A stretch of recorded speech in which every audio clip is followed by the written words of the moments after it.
Hi there, welcome back to Practical Piano. My goal with this series is to film whenever I practice piano so that you get an accurate representation of what practice looks like over time for a normal person.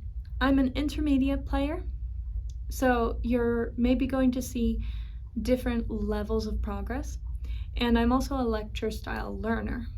Everyone learns differently, and so your practice and development is not going to look exactly like mine, but hopefully it's encouraging to see another pianist practice, and I hope that you take inspiration from it. Now I'm doing a shorter session. I actually did not plan to practice piano today, but as I was thinking about it, one of the pieces of advice that I give students is try and practice a little bit every day, even if it's just 10 or 15 minutes. And almost everybody has 10 or 15 minutes to give a day, and so do I. But recently, I've not been following that. I'm only sitting down to practice if I have half an hour or an hour or 45 minutes. And I don't like that is an inconsistent message. You don't have integrity unless you're doing the things that you say. And I would like to consider myself a person of integrity, and my integrity says if I'm advising people that 15 minutes a day practice is ideal and even a little bit of time will help them, I should be putting that in too. So that's what we're gonna do. I'm probably gonna miss some days, but I'll do my best to stay true to 15 minutes a day. All right. So we'll start with arpeggios. I have to do 4 octaves with inversions. So we got some tricky ones in here. Let's do E minor.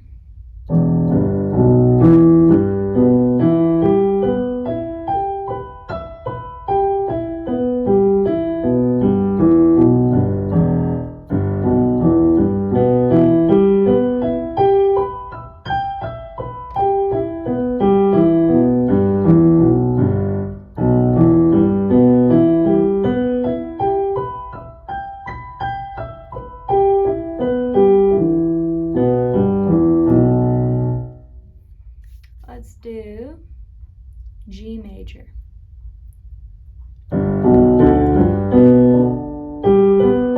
You'll notice that G and E sound very similar, and it's because E minor has a G and a B in it, and G major has a G and a B in it.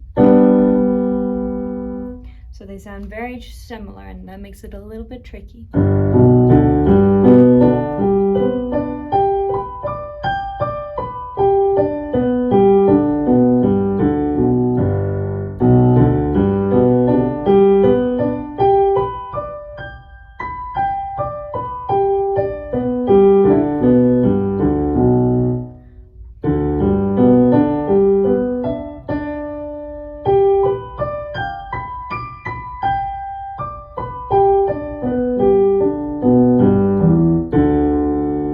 So the difficulties I'm having with that one, predictably, are instead of reaching to play D, I'm reaching to play E because I just played E minor, and E is part of that chord.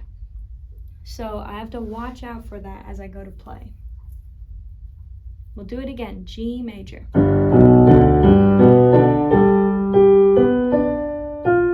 Whoa, try again, go a little slower.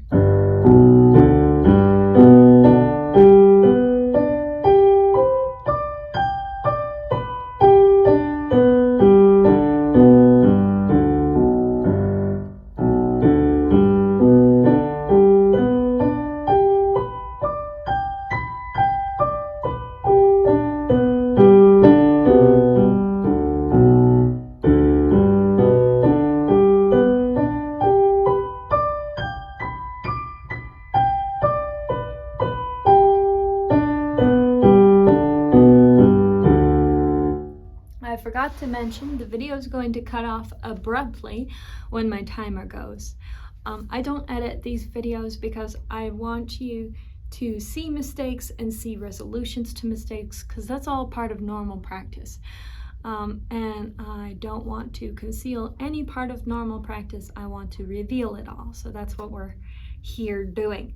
So if there's pauses and errors and stuff, you'll need to be patient with that, just like you'll need to be patient with yourself in your own practice, because we're not hiding anything. I won't be cutting it out. After the abrupt end, I'll turn the video back on and then I'll do an outro. But yes, when the video ends abruptly, then we're done the practice session.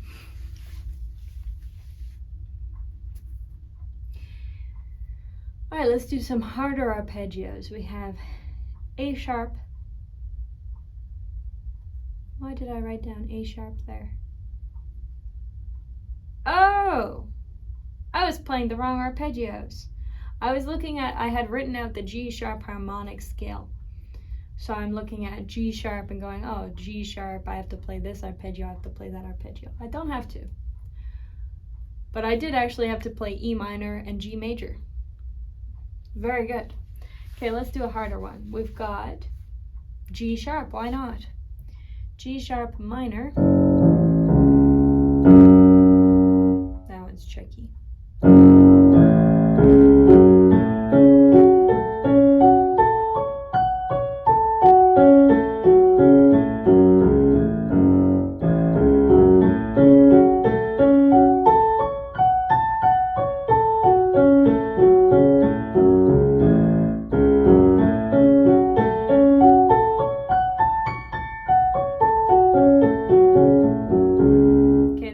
Feels way better than I expect.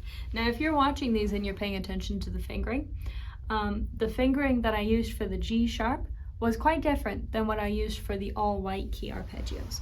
So when I do white key arpeggios, I use the typical 1, 2, 3, tuck, 1, 2, 3, tuck, 2, 3. But when I'm doing something with lots of sharps and flats, this has 2 black keys and 1 white key. And it's always more comfortable to put your thumb on a white key. So regardless of what inversion, that's I need to play the G sharp from here, and from here, and from here. Speaking of which, I think I just played the wrong thing before. But anyways, I keep my thumb on the white key no matter where I'm starting. So if I start on G sharp, I start on my 2 so I can tuck my thumb onto the C. If I start on C, I start with my thumb. If I start on the D sharp, I start with my 2 and I go to 4 so I can tuck my thumb to go to the white key. And I would recommend that for when you're playing arpeggios and you have to do inversions and you've got 2 black keys or even 1 black key. Always keep your thumbs on white keys. It's more efficient and it feels better. When you have the option, if you're playing 3 black keys, you have no option. Am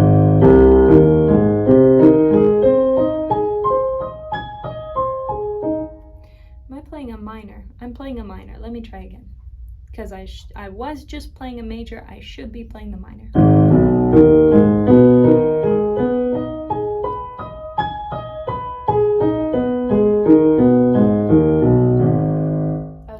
Uneven. I'll do it again.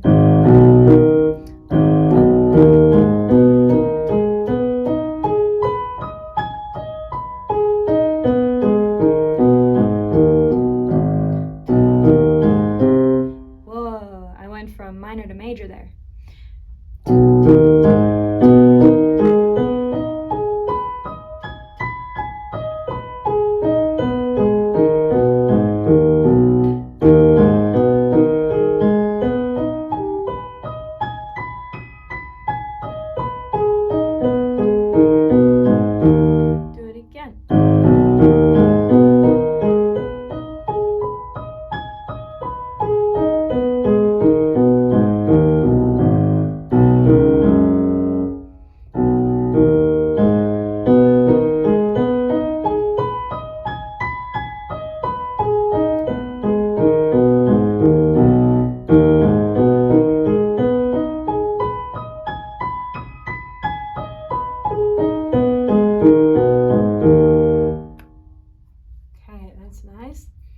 Let's do B flat minor, because that one's gonna feel weird.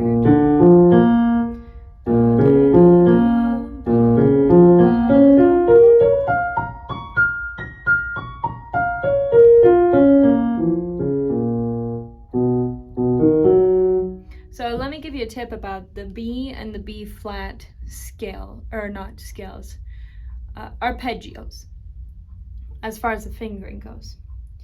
So B flat and B feel unevenly spaced. Usually you play a triad and everything feels evenly spaced, pretty much no matter what you're playing. But when you play B, the D and the F feel closer together. This is when you're playing B flat, sorry. D and the F feel closer together than, say, your other inversions. Or they do to me, anyways. And then when you play B, the D sharp and F sharp feel closer together. Or at least they do to me. So when I play this arpeggio,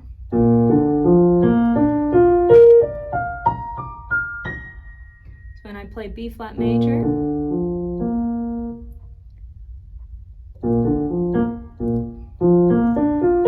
I usually use 1, 2, 4.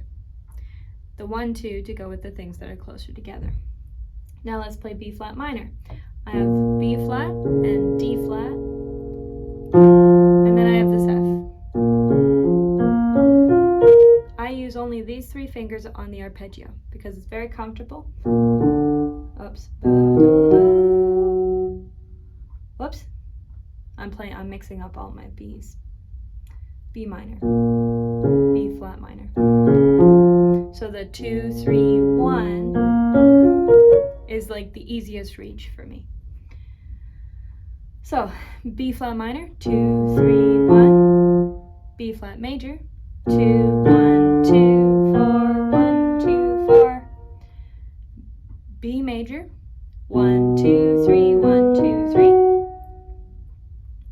B minor, 1, 2, 3, 1, 2, 3. I stick mainly with these 3 fingers, except for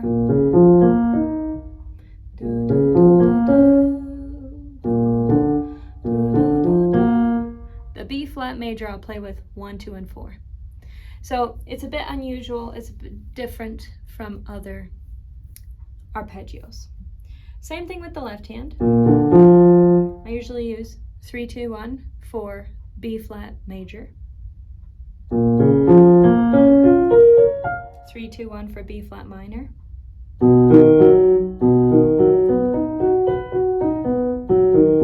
and although I'll start on my 5, I'm using 3, 2, 1 for B major,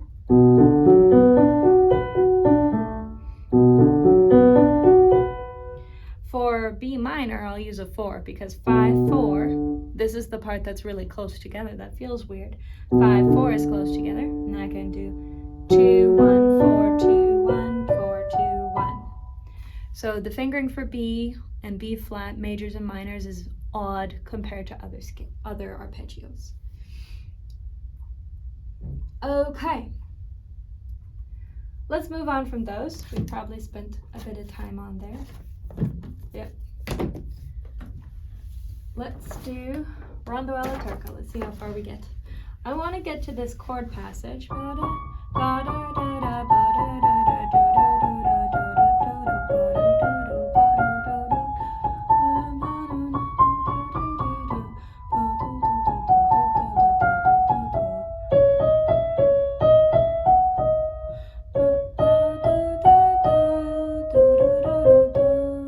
Because it's very difficult for me. So that's the part that I want to get to and focus on a bit. I'll play it like 3 to 5 times if I get through to it. First, I want to play from the start, make sure all the sections are good.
So this part, even though I practiced yesterday, as you'll see in the video series, it feels stiffer in both my hands. And you'll find that this happens sometimes. Sometimes you'll practice, and then the next day it actually feels worse than it did when you hadn't practiced, and then you practiced.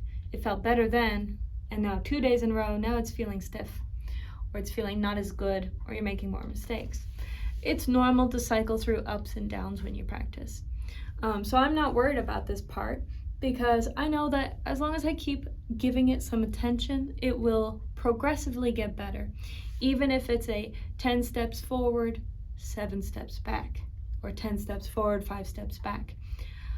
Every time you practice, it's going to get incrementally better, even if it doesn't feel as good.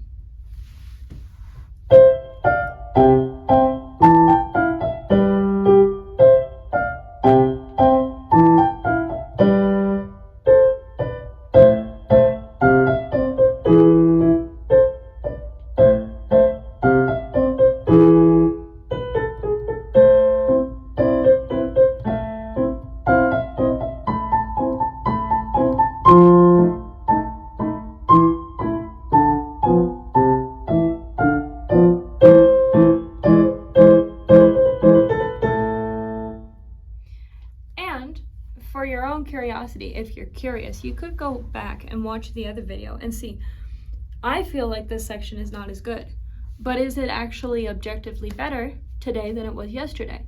The fact that I'm filming it means that that's available. There we go. Okay, that's the abrupt stop. So I've got to wrap it up. We didn't get to the scales, but that's what happens when you have a limited amount of time to practice. You have to prioritize. I have a few more thoughts that I'm going to share. I was finishing saying, yesterday's practice could be objectively better than today's practice. And if you get comfortable filming yourself and you start to relax on the camera, you'll have the benefit of seeing over time whether or not you're objectively making progress. And I can guarantee you, if you're practicing, you're making progress, but it's going to feel sometimes like you're not. And so if it's feeling like that for you and you're like, I'm putting in all this work and I feel like I'm getting nowhere, start filming all your practices. And then after a couple weeks, look at when you first played the song and compare it to your most recent recording. And it's going to be much, much better. So it'll be a source of encouragement. Plus, we often have different perceptions of ourselves depending on our lives, what we've experienced. And you might have actually a negative perception of yourself. So if you film, you will get a better perception of yourself.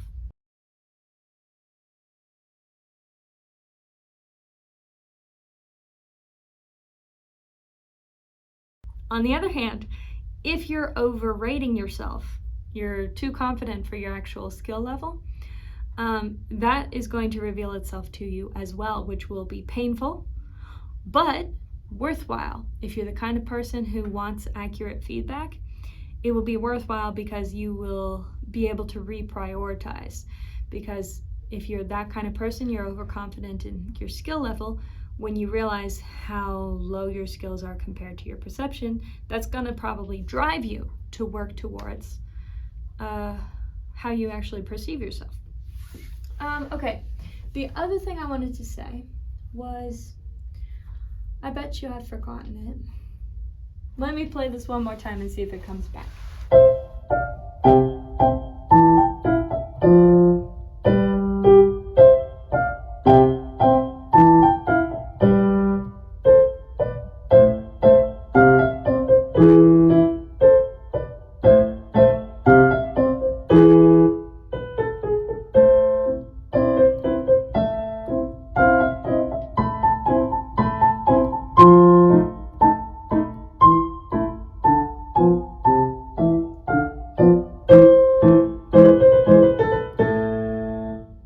See, having played that again, my left hand in this section, oops, while I was playing it with the right hand, I'm pretty sure it's much tidier than it was yesterday, even though the whole thing feels a little stiffer. There's a couple more things I want to say. I'm thinking the stiffness in my right hand is from those exercises that I showed you in the last video, because I actually did press my fingers back the way that I was demonstrating not to do it. And I did a little bit, although I didn't apply pressure. I did go into the position for this stretch. And those are the stretches I was cautioning you against. So I imagine that's why my right hand is stiffer today than it felt yesterday. So I'm going to continue taking it easy on my right hand because it's still recovering, and we're not going to do any more weird stretches. But I want to let you know that that's happening to confirm what I said in the last video. And some of those stretches might work for you. They're not working for me. So I would caution you against them, but this is not professional physiotherapy advice. The last thing I wanted to say is when you have limited time periods like this 15 minutes that I had, you want to organize yourself and have priorities in place. Right now my priority is do some technique, work on one of my songs, and then move along. So I prioritized ahead of time. I'm going to play some technique. I'm going to focus on arpeggios because I don't like them, and so I've been avoiding them. They need some work. So I prioritized that, and then I prioritized I'm going to play this song, and then if I have time, I'm going to play the other song. And then day to day, with your 15-minute window, you can not do the same thing every day unless you feel like it, but you can turn that around. And maybe tomorrow, instead of starting with Rhondo Alla Turca, I will start with Reverie. Maybe instead of starting with arpeggios, I'll start with scales. And that way, you get a little bit of practice every day, and you can either focus in and drill something and get it super good, or you can cycle through the repertoire of items that you're working on, and you can do a little bit of sprucing up on everything over the course of a week or two. Okay, I hope this has been helpful and informative, and I hope that it's inspiring you in your practice. If you like this content, please like. If you have any comments that you'd like to make, any feedback that you'd like to give, please leave that in the comments. If you have any questions, I'm happy to answer them. Share this video with anybody you think will like or benefit from the material, and have a wonderful practice. Remember to put your priorities in order because it makes everything in life a lot smoother. Okay, bye-bye.